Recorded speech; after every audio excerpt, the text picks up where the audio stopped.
SGH. Mana ini ada SGH?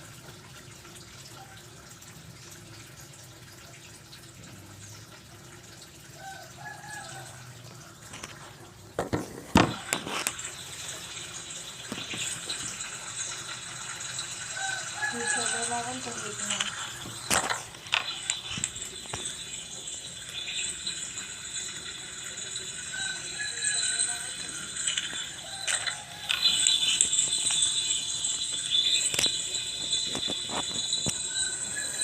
Oke, baik. Bismillah. Assalamualaikum warahmatullahi wabarakatuh. Bismillah, alhamdulillah, wassalatu wassalamu ala rasulillah wa ala alihi wa sahbihi wa ba'd. Oke, baik. Kita lanjutkan. Hari ini kita akan memulai bab baru. Dan ini bab penting karena ini isu tentang, dia mulai memasukkan peralihan dari kelisanan ke tulisan. Oke, seperti biasa untuk mengawali kita sama-sama kirimkan Fatihah buat guru-guru kita, buat orang tua kita, buat saudara-saudara kita, teman-teman kita yang karena sabab mereka Allah tanamkan pengetahuan dalam pikiran dan jiwa kita, lalu untuk bisa mengikuti apa yang kita pelajari setiap waktu. Semoga semuanya memberikan kemanfaatan bagi kita dan menjadi jariah bagi mereka. Allahumma al-Fatihah. A'udzu billahi minasyaitonir rajim. Bismillahirrahmanirrahim. Alhamdulillahirabbil alamin arrahmanir rahim maliki yaumiddin. Iyyaka na'budu wa iyyaka nasta'in. Ihdinas siratal mustaqim. Siratal ladzina an'amta 'alaihim ghairil maghdubi 'alaihim waladdallin. Amin. Ngapunten sebentar, saya harus bergerak dulu. Apa Aina yang ngambilin? Di meja sana ada kacamata gue, Aina. Di meja apa di malah lupa Pak ya. Makanya kok tidak ingat tidak. Oke, baik teman-teman. Kemarin terakhir kita sudah menutup dengan oke, makasih Aina.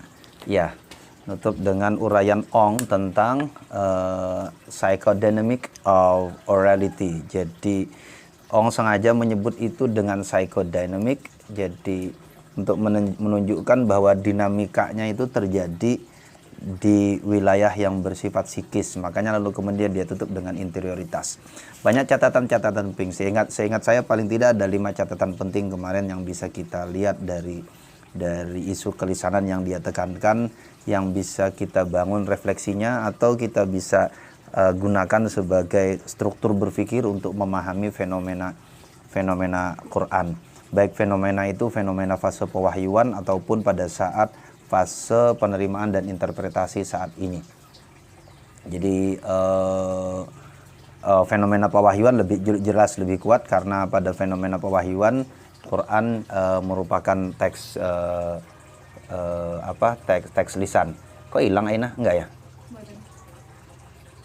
Oh, di sini saja hilang.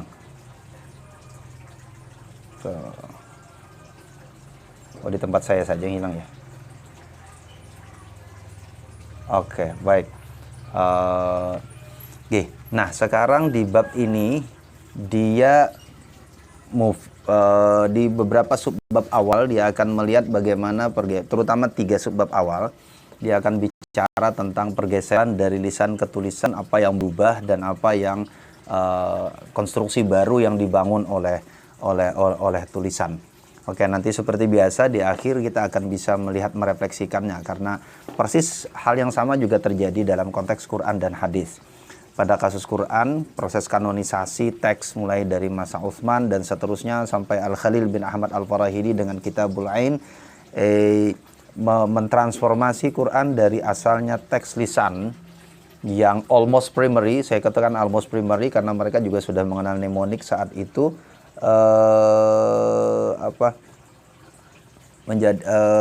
lalu kemudian menjadi teks tulisan hingga tulisan-tulisan yang kita kenal saat ini.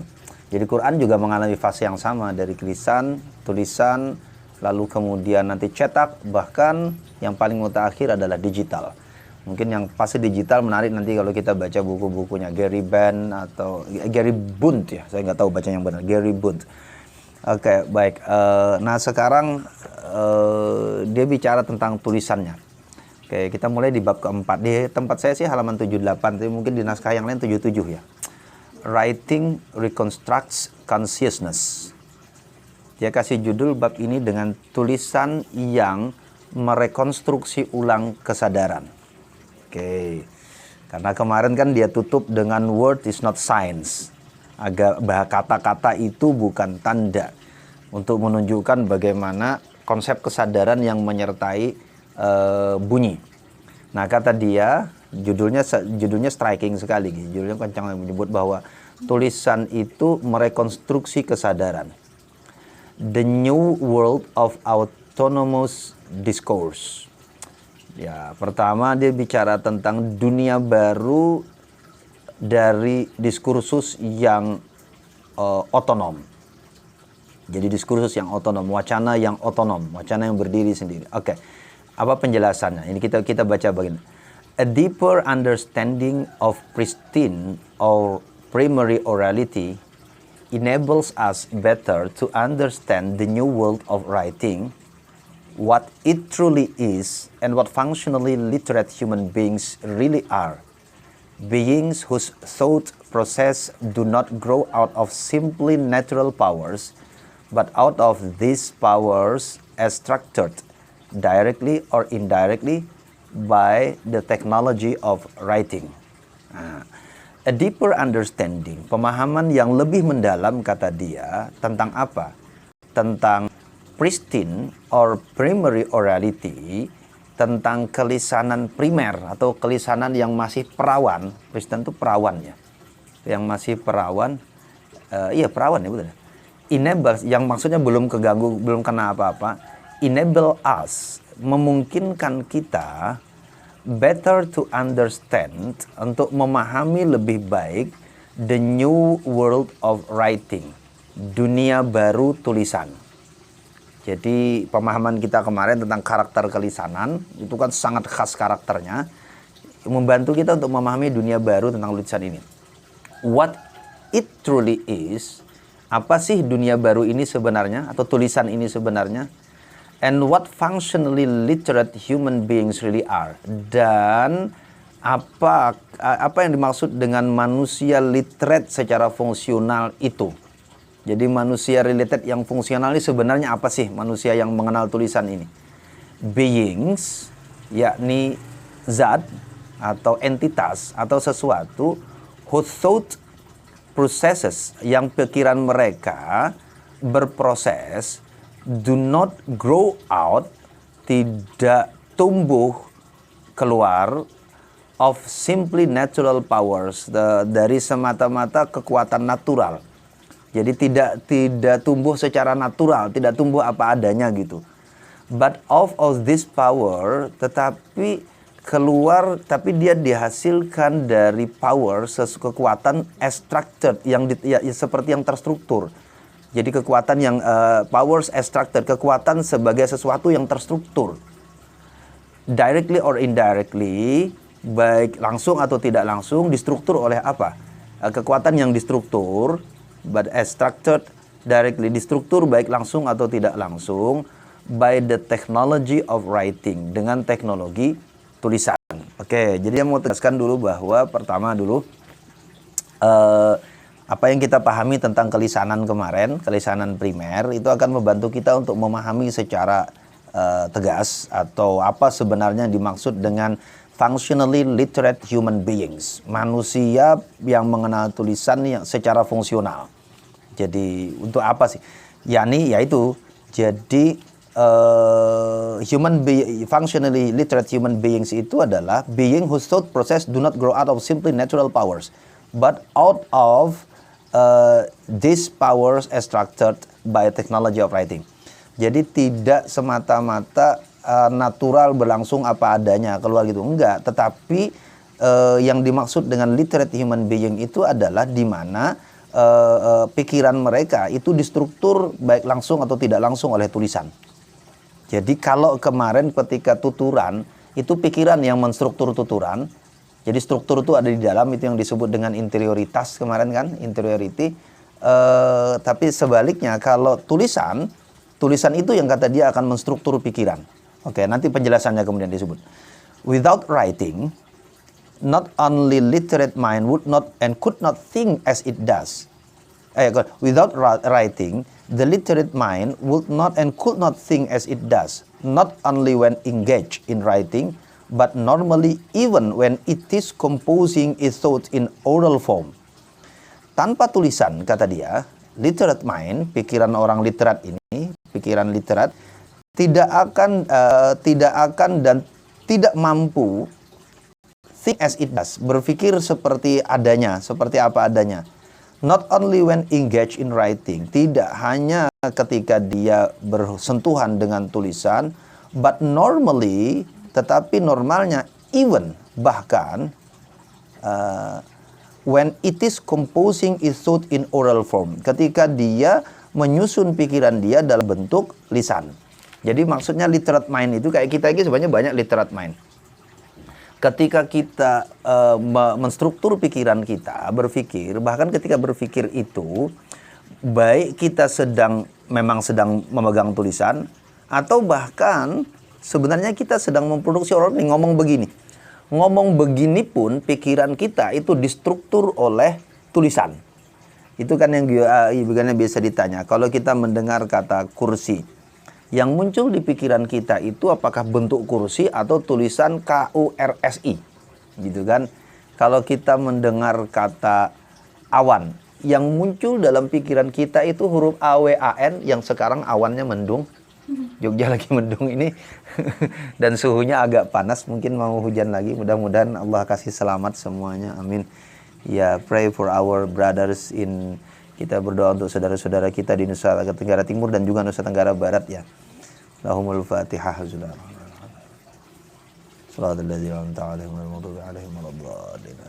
Oke. Jadi bahkan ketika orang menyusun pikirannya dalam bentuk lisan, ini lisan gini, itu tetap yang tulisan mengendalikan.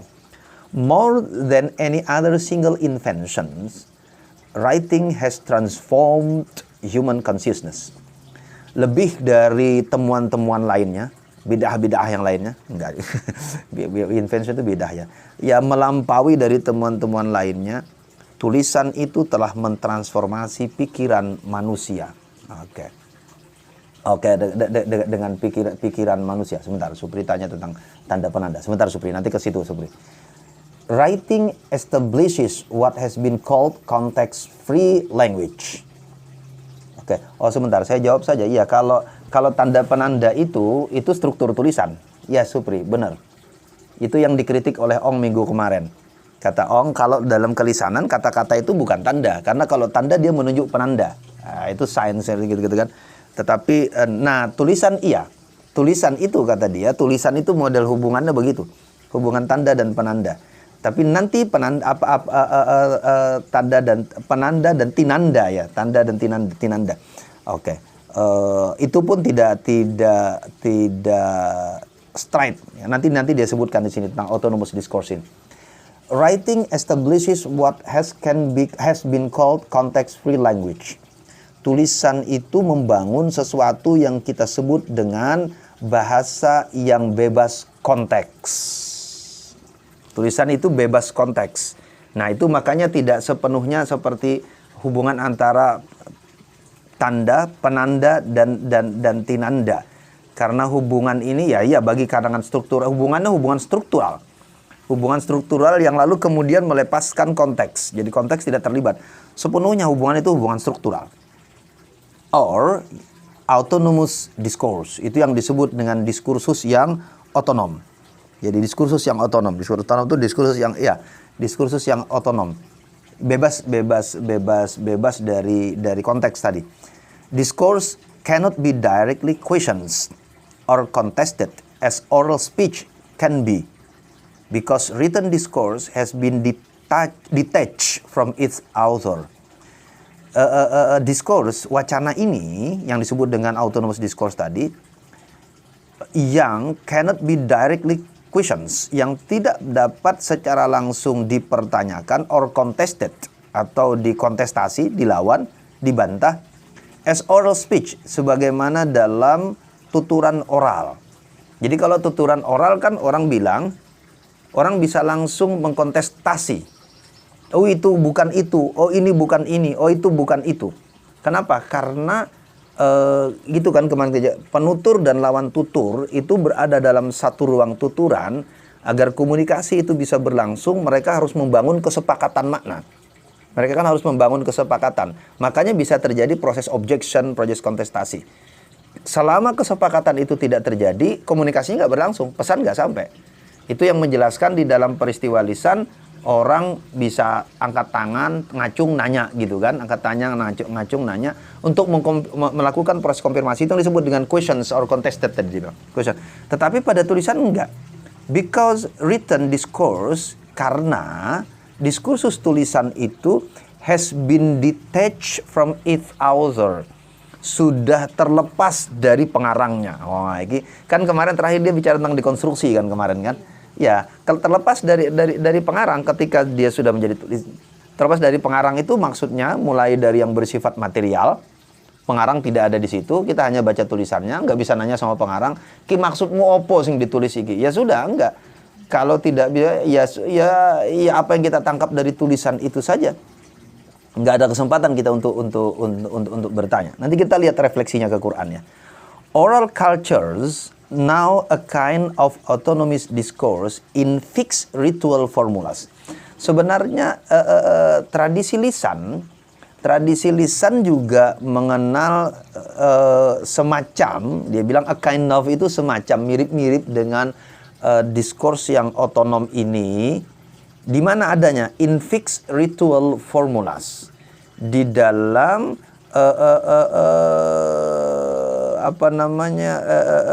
jampi-jampi atau ya ucapan-ucapan ya jampi-jampi ya. Jampi-jampi, mantra-mantra, mantra-mantra di dalam ritual yang sudah fix. Itu juga semacam autonomous discourse. Ya, jadi kalau sudah mantranya begitu, ya nggak akan dirubah terlepas dari apapun, pokoknya mantranya ya begitu. Ya kayak itu kan, kayak misalnya contoh sederhana itu dulu ngapunten nggih.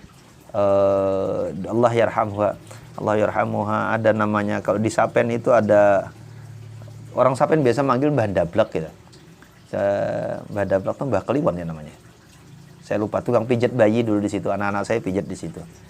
Jadi si Mbah niku yo nek bar mijet bayi nanti mocone Alhamdulillahi Rabbil Alamin. Orang iso dibetulin itu, mau dibetulin alhamdulillah nggak bisa. Bahkan ketika si Mbah ngajarkan kepada muridnya, menurunkan ilmu mijetnya, yo padahal sing murid iki yo fasih. Ora boleh maca alhamdulillah, ya mocone kudu alhamdulillah kata. Karena Simbah dapatnya alhamdulillah, nggak boleh dirubah. Padahal kan dulu Simbah baca alhamdulillah kan karena problem fonetik Jawa, orang Jawa tradisional yang tua yang tidak terlatih dengan multilingual, dengan banyak bahasa, maka dia akan merefer ke sistem fonetik mother tongue dia, yakni bahasa Jawa. Yang tidak mengenal huruf H kosong, H yang dikolong, maka huruf terdekat yang bisa mereka lafalkan dalam sistem fonetik mereka adalah K. Jadi clear, Simbah membaca alhamdulillah itu karena problem konflik dalam sistem fonetik Simbah dengan sistem fonetik Arab. Penyebabnya kan itu sebenarnya, penyebab utamanya. Tetapi karena dia menjadi ritual formula, jadi mantra, dia jadi jampi-jampi, dia jadi mantra, makanya dia menjadi fix. Jadi konteks tentang apa tadi? Konteks tentang sistem fonetik, itu nggak penting lagi, itu tidak boleh berubah. Oke, kata oral cultures juga ya punya sih yang model seperti itu, yang autonomous discourse yang mirip-mirip gitu. As well as in Vedic sayings or prophecies. Itu sama juga seperti Vedic sayings or prophecies itu maknanya sama ya, ramalan ya, ramalan. For which the utterer himself, di mana ya suwo dari Simbah, benar itu kata. Ya suwo dari Simbah itu kan nggak boleh dirubah-rubah kan, walaupun benar tuh. Jadi gini, nek Simbah itu nek suwonya kayak ngaten, misalnya apa jenenge subjeknya berubah, tetap tidak boleh merubah domir. Jadi kalau nek simbah ngerti deh domirnya itu ya ora boleh diganti jadi domir muannas, misalnya ganti orang itu ya nggak boleh. Yo itu wae. Itu fixed ritual formulas. Oke, itu sama dengan juga Vedic saying or prophecies, ramalan-ramalan dalam jadi ya kayak teks-teks ramalan Joyoboyo, teksnya kan akan selalu begitu. Nanti penafsirannya yang bisa apa-apa ya. For which the utterer himself or herself is considered only the channel, not the source. Nah, dalam bentuk-bentuk yang seperti itu, ramalan-ramalan atau ini tadi atau yang mantra-mantra jampi-jampi, si penutur itu sendiri, baik laki-laki maupun perempuan, is considered only the channel. Si penutur itu hanya dianggap sebagai channel, sebagai jembatan saja. For not the source, tidak sumber. Jadi sumbernya di sana, yang ini cuma jadi ya bebas konteks itu karena dianggap bebas konteks. Jadi si penutur ini bukan siapa-siapa, si penutur itu cuma channel saja, cuma saluran. Channel itu saluran, cuma saluran saja. The Delphic oracle was not responsible for her oracular utterances. Jadi ramalan Delphic ini ramalan Yunani kuno tidak bertanggung jawab terhadap tuturan-tuturan ramalannya, bukan lamaran mah jatahnya para jomblo, ramalan jadi tidak bertanggung, for they were held to be the voice of the God, karena mereka dianggap sebagai suara Tuhan, jadi cuma menyampaikan saja, channel saja, dia hanya channel, jadi maknanya apa tuh urusan Tuhan. Oke. Writing, tulisan, and even more print, bahkan nanti cetakan, has some of this Vedic quality. Itu punya kualitas seperti ini, Vedic quality ini, kualitas ramalan ini, kualitas dia hanya menjadi channel dari si author. Authornya wis ra ono. Pikirannya author itu, channelnya adalah tulisan. Jadi tulisan itu tidak bertanggung jawab lagi dengan apa yang ada di pikiran author, konteks yang menyertai author. Pokoknya ya sudah, dia saja. Tulisan itu saja. Nah sementara jadi tulisan itu nggak bisa berhubungan lagi ke sana, nggak bisa berhubungan lagi ke konteks. Dia nggak akan bisa menceritakan udah. Jadi udah, kalau udah begitu saja tulisan itu. Like the oracle or the prophets, seperti ya tadi peramal ataupun para nabi, the book relies on utterance from a source, the one who really said or wrote the books. Buku itu relays an utterance, jadi merilai pernyataan dari sumber, jadi merekam pernyataan dari sumber, menyampaikan pernyataan dari sumber. The one, siapa sumber itu? The one who really said or wrote the book. Seseorang yang benar-benar menyatakan atau menulis buku itu. The author might be challenged if only he or she could be reached. Pengarang itu bisa jadi di-challenge. Di-challenge itu ditanya, ditantang, digugat. If only he or she could be reached. Kalau dia bisa digapai, bisa ditemuin maksudnya. But the author cannot be reached in any book.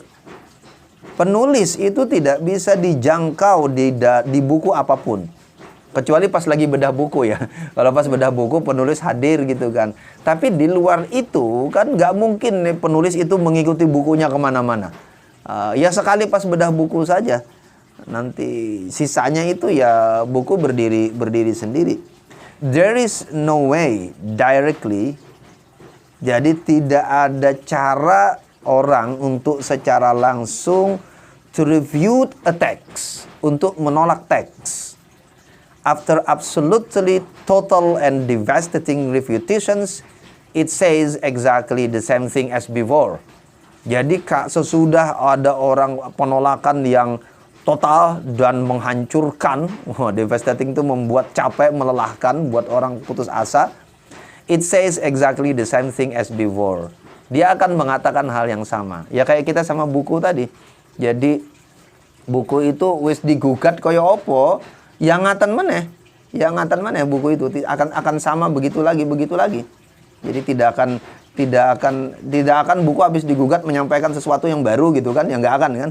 Masa habis digugat tulisannya berubah gitu kan. Ya tulisannya tidak akan berubah, ya tetap itu. This is one reason why.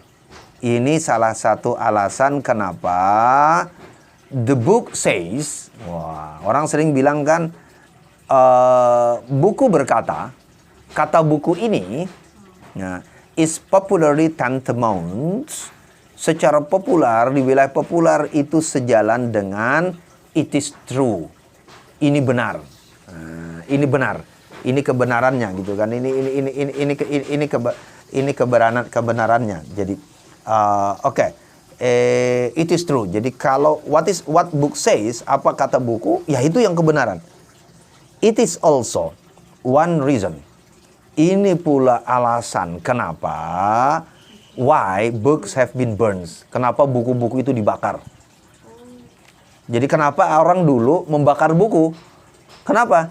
Karena a text stating what the whole world knows is false will state falsehood wherever. Teks yang menyatakan bahwa seluruh dunia ini salah will state falsehood forever. Akan bertahan kesalahan itu selamanya.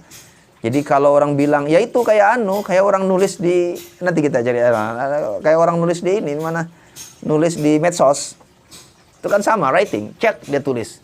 Si anak Ya sudah, selama teks itu ada, maka selama itu pula pemahaman itu ada. Jadi kalau buku bilang ini salah, ya salah terus. Dan seterusnya. So long as the text exists, selama teks itu ada. Lah itu makanya kenapa orang bisa takut dengan buku. Kan kita sering tanya, kenapa mesti takut dengan buku? Buku itu kan hanya begini. Nah, karena ternyata kata Ong, buku itu dia bebas konteks. Jadi dia autonomous discourse. Ketika dia autonomous discourse, sorry, saya bukan berarti membenarkan bakar-bakaran buku ya. Itu juga nggak benar. Tetapi maksud saya adalah itu reasoning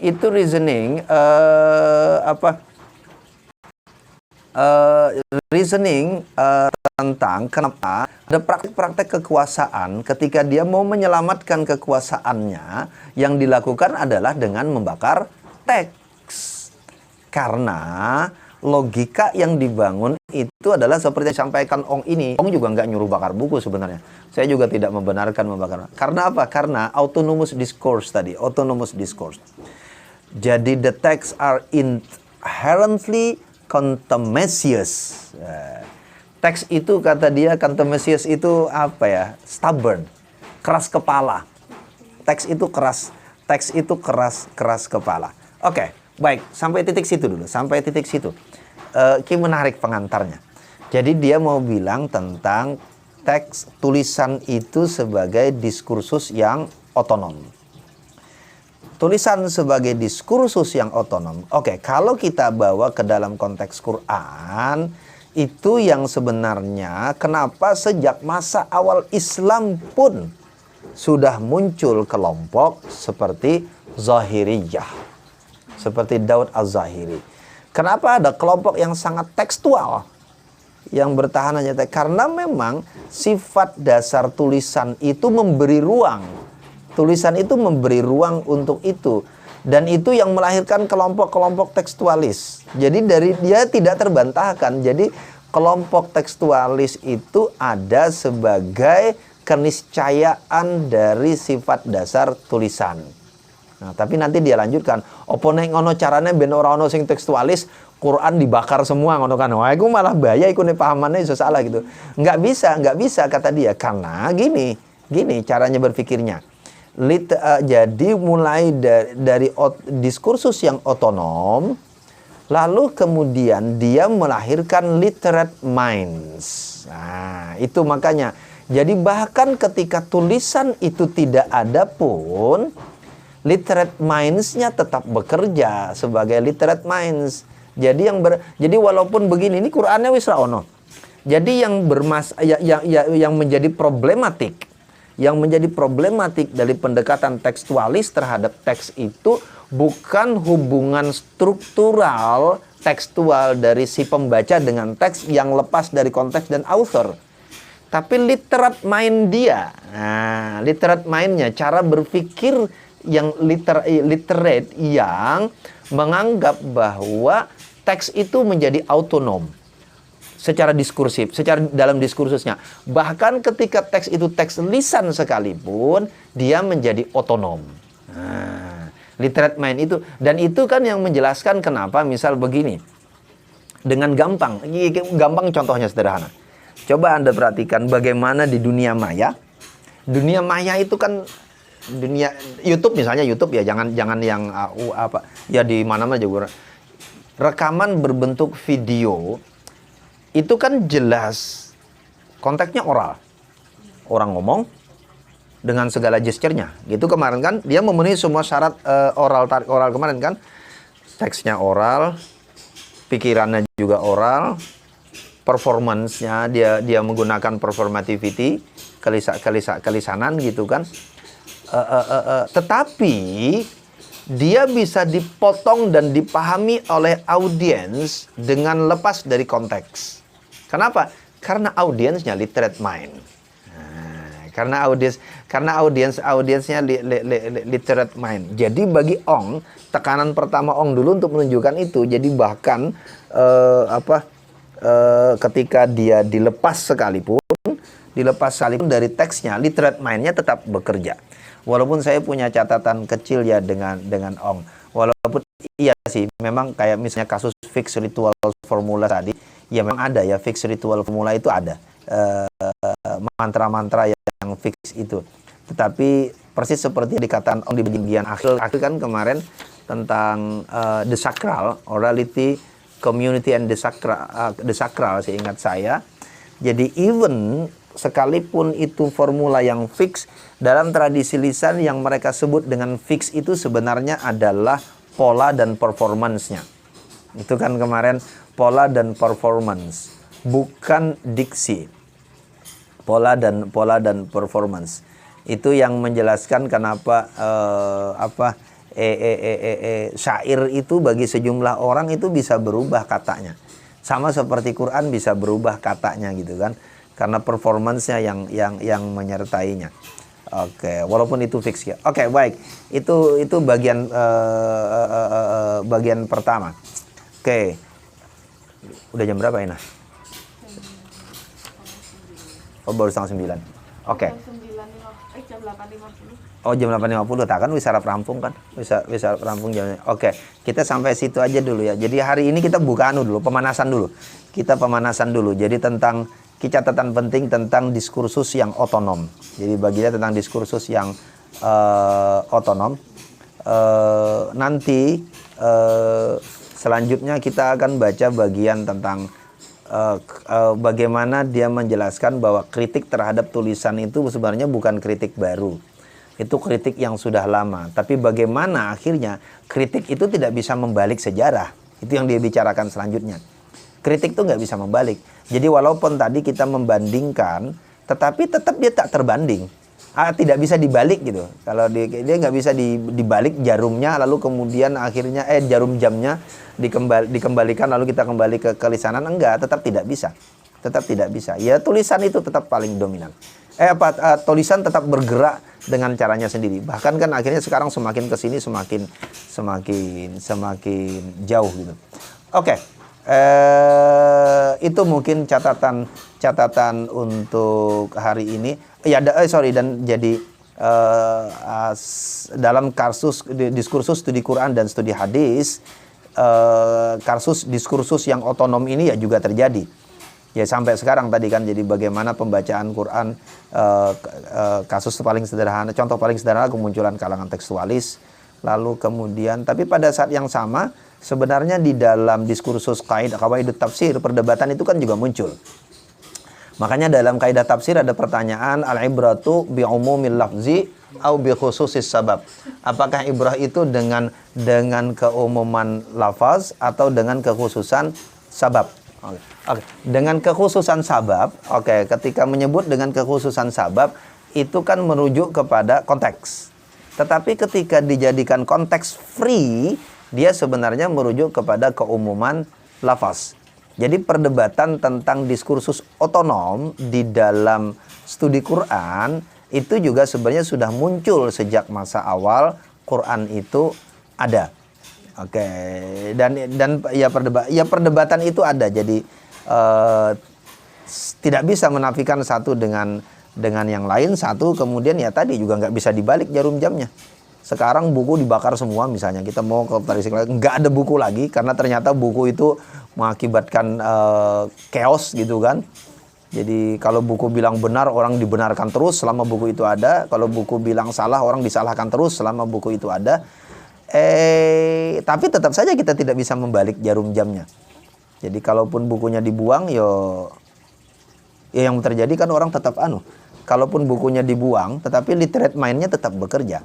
Nah, sekarang nanti kita akan lihat selanjutnya yang kita perhitungkan kemudian adalah bagaimana literate minds itu bekerja terhadap tulisan dan bagaimana itu juga secara teoritis mempengaruhi cara orang berhubungan dengan teks, termasuk diantaranya teks Quran. Oke. Writing is technology. Wallahu a'lam bishawab ya. Wallahu a'lam bishawab. Moga ada manfaatnya. Wis kan orang sing takon kan ngono kan. Biasanya supri sing senang takon itu juga. Iqbal, hadir Syekh telat jangan iya. Iqbal ini mahasiswa saya juga dulu Iqbal ya. Karena biasa kalau telat biasanya saya usir dari kelas ya. Udah musim zaman ini saya nggak ngusir-ngusir lagi kok. Padahal kalau musim online ini gampang cara ngusirnya gitu ya. Tinggal kick out gitu. Musim online ini cara kalau dulu kan harus ngomong gitu kan. Kalau orangnya nggak mau pergi ribet juga tuh pakai berantem. Kalau sekarang pakai kick out gitu. Oke, wallahu a'lam bishawab. Makasih sampai monggo nanti minggu depan saya berunding dulu kita dengan teman-teman LSKH. Kalau kita mau tetap ngaji mungkin waktunya kita geser ke sore. Tapi kalau mau istirahat karena banyak sekali pengajian yang lain juga. Ramadan ini banyak sekali pengajian macam-macam gitu ya. Seingat saya Ramadan ini paling tidak punya 2. Ya sama kayak tahun kemarin. Saya nggak mau nambah. Satu di Masjid UIN, satu di Masjid Mardiyah nanti. Ya, dan sama yang di Masjid Mardiyah kita akan meneruskan membaca Marahul Labid. Yang di Masjid UIN mungkin kita akan meneruskan membaca juga akan meneruskan membaca tafsir. Kalau kemarin kita membaca tafsirnya Maulana Abdul Kalam Azad gitu kan. Iya. Ya itu juga gawian dewe gitu ya. Tapi kan malam semua. Orang tabrakan karo LSKH gitu. Wallahu a'lam bishawab. Assalamualaikum warahmatullahi wabarakatuh. Oke.